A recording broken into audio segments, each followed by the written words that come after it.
ఎవరన్నా వాళ్ళంటే మీ పర్ఫార్మెన్స్ ఆ పాటకే డాన్స్ చేసింది కాబట్టి ఏమన్నా వాళ్ళ కుటుంబ సభ్యులు ఎవరన్నా మీకు ఏమన్నా ఫోన్ చేసి బాగా చేశారమ్మా అని చెప్పేసి శ్రీశైలం యాదవ్ నవీనన్నో లేకపోతే వాళ్ళ సోదరుడు వాళ్ళు ఎవరైనా ఫోన్ చేసేటువంటి అంటే అది ఏమైనా వచ్చినాయి మీకు కాల్స్? నవీన్ అన్న దగ్గర నుంచి శ్రీశైలం నాన్న దగ్గర నుంచి రాలేదు, కానీ యాదవ్స్ల దగ్గర నుంచి వేరే వేరే అంటే కొల్లూరు నుంచి, తర్వాత మన ఓల్డ్ సిటీ నుంచి చాలా బాగా చేసావు తల్లి అని కాల్స్ వచ్చాయి.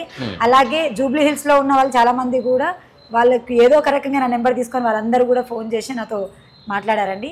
డ్యాన్స్ గురించి మాట్లాడారు, నా పర్ఫార్మెన్స్ గురించి కూడా నాతో చాలాసేపు మాట్లాడడం జరిగింది. సో ఎవరైనా మీకు అంటే మళ్ళీ ఒకసారి తీసుకెళ్తాం నవీన్ యాదవ్ దగ్గరికి మిమ్మల్ని చాలా బాగా చేశారు ఒక ఉత్సాహంగా అంటే ఆ పాట ఒక రకంగా నల్గొండ గద్దర్ ఒక రకంగా ఆయన పాడితే ఏ విధంగా జనాలకు వెళ్ళిందో మీరు డాన్స్ చేసిన తర్వాత కూడా అదే రకమైనటువంటి స్పందన వచ్చింది. అవునండి, ఆ పాటకు అంత గుర్తింపు కూడా వచ్చింది. అవునండి. సో ఎవరైనా మీకు ఫోన్ చేసి మేము నవీన్ ఇంటికి తీసుకెళ్తాం రాండి అని చెప్పేసి తీసుకెళ్తాము అని అన్న వాళ్ళు ఉన్నారు. అండ్ అన్న దగ్గర నుంచి కూడా పిలుపు వస్తుందని నేను కోరుకుంటున్నాను. ఎందుకంటే రేవంత్ అన్న దగ్గర ఉండే కొంతమంది కూడా నాకు కాల్ చేయడం జరిగింది. నీ పాట అన్న కూడా చూశాడు, నువ్వు ఇక్కడ వరకు రీచ్ అయ్యావు తల్లి అని నాకు రేవంత్ అన్న చుట్టుపక్కల ఉండే వాళ్ళు కూడా ఫోన్ చేయడం జరిగిందండి.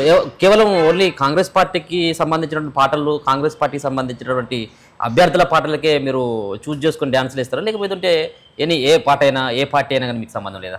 ఏ పార్టీ అంటే కొన్ని పార్టీల వరకే మేము చేస్తామండి. అంటే మేము కళాకారులము ఒక పార్టీకి పరిమితమని కాదు, కానీ నేనైతే మా తరాల నుంచి మేము కాంగ్రెస్ నుంచే చేస్తాం. మా తాతలు కానివ్వండి, మా అమ్మ కానివ్వండి, మా సార్ కానివ్వండి, మా హస్బెండ్ కానివ్వండి, మా మామయ్య వాళ్ళు, ఈవెన్ మా మర్దులు కూడా మేము కాంగ్రెస్ నుంచే చేస్తాము. ఒక ఎక్కువ శాతం అనేది కాంగ్రెస్ సైడ్ మొగ్గు చూపుతాము.